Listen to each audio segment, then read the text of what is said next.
If you're writing a book, you need a cover. Simple, right? Well, maybe not so simple. A bad cover can prevent potential readers from even picking up or clicking on your book in the first place. So joining us to help us make sure we get it right and cover our bases is Melissa Jacoby, a former art director at Penguin Group USA and author of Life After Genius. Thank you so much for joining us. Let's start with, is it possible for a writer to design their own cover? A lot of first-time authors do have maybe a friend or a relative who's an artist and they think, oh, that's great, I'll give them a job, I'll let them do the cover. But I would suggest you go with somebody who designs book covers for a living. You'll just end up with a more professional product. Okay, so where does that author go about finding those designers? Well, actually, you just go to the bookstore or you go online, and on the back covers of paperback books and on the inside flap of hardcovers, designers usually put their names right there.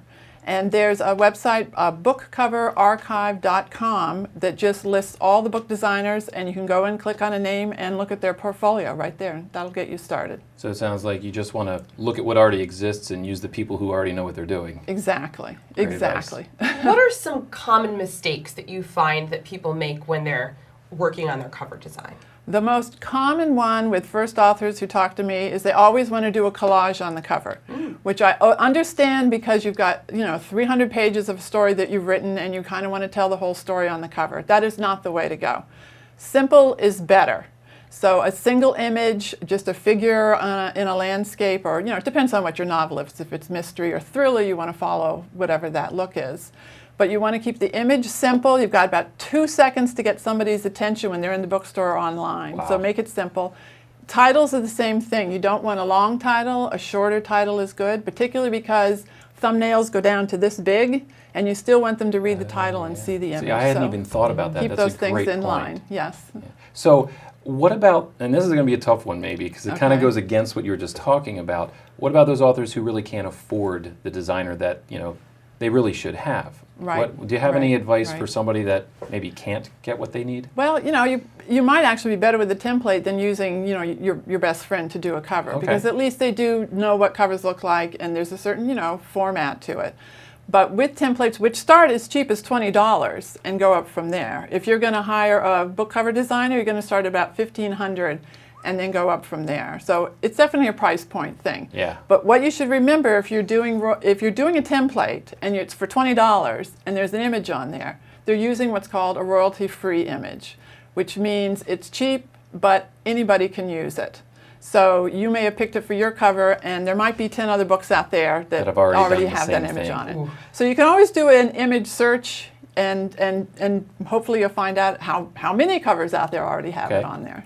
Is there a different process between nonfiction versus fiction when selecting the cover? Well, I would say yes. On fiction, it's a story, it's a more emotional connection you want to make with the reader, so you do want to have, image is probably going to be the main thing, and then the title and the author's name is secondary, unless you're Stephen King. And nonfiction is going to be the opposite. I mean, it's usually subject-oriented, so you're probably going for that book anyway. So sure. you can still use an image, but I think the main seller on nonfiction is the title. So you want again, a big title, catchy, and then use your subtitle to more explain what the subject is of the book. Okay. Now, what about ownership of that image?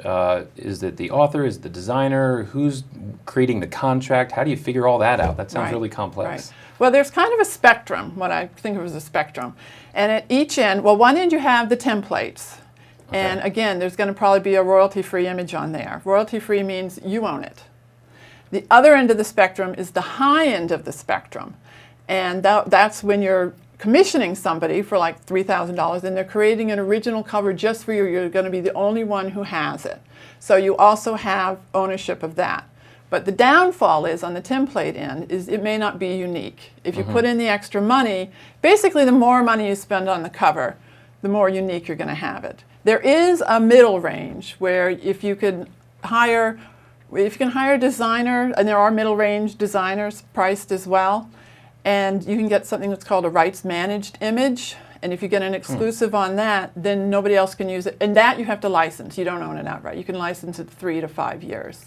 But it's kind of a middle of the road, That's perfect, because I'm sure there are people who are in the middle and they need that answer. Exactly, yeah. Yes. Okay.